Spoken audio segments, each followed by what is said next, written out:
تبارك الذي بيده الملك وهو على كل شيء قدير الذي خلق الموت والحياة ليبلوكم أيكم أحسن عملا وهو العزيز الغفور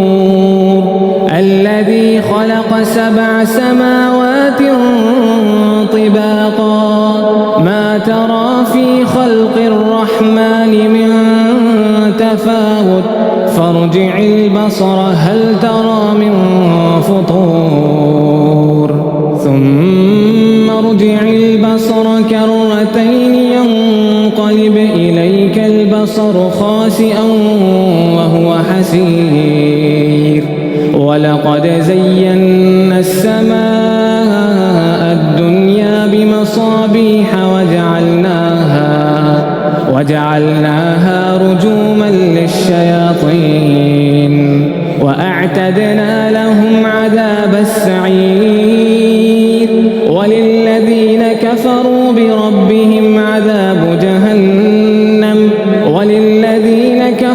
بربهم عذاب جهنم وبئس المصير إذا ألقوا فيها سمعوا لها شهيقا وهي تفور تكاد تميز من الغيظ كلما ألقي فيها فوج سألهم خزنتها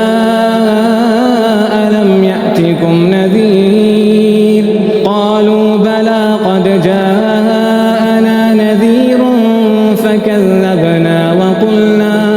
وقلنا ما نزل الله من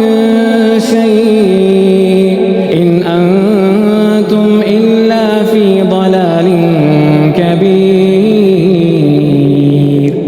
وقالوا لو كنا نسمع أو نعقل ما كنا في أصحاب السعير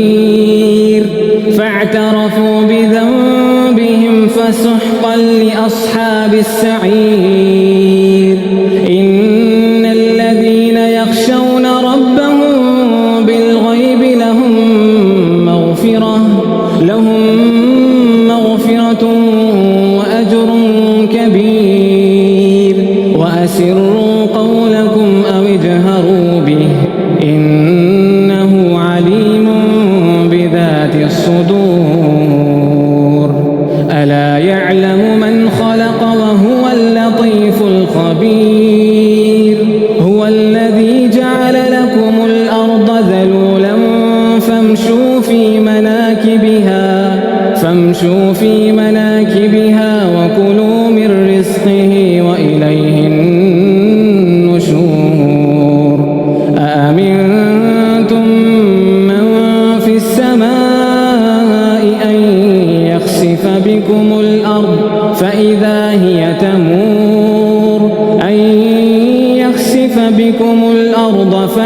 هي تمور أم أمنتم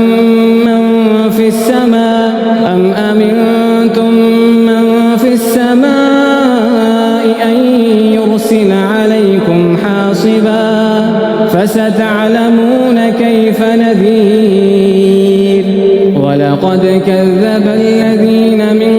قبلهم فكيف كان نكير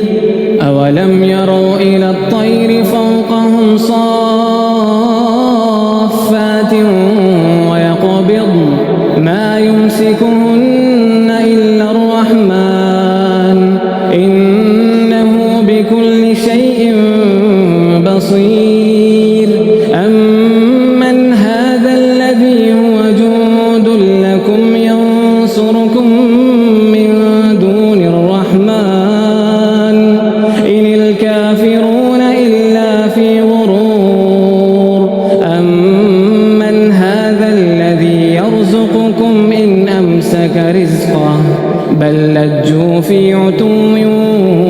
ونفور أفمن يمشي مكبا على وجهه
وجوه الذين كفروا وقيل هذا الذي كنتم به تدعون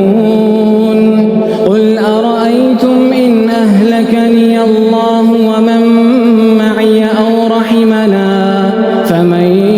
يجير الكافرين من عذاب أليم قل هو الرحمن آمنا به وعليه توكلنا فستعلمون من هو في ضلال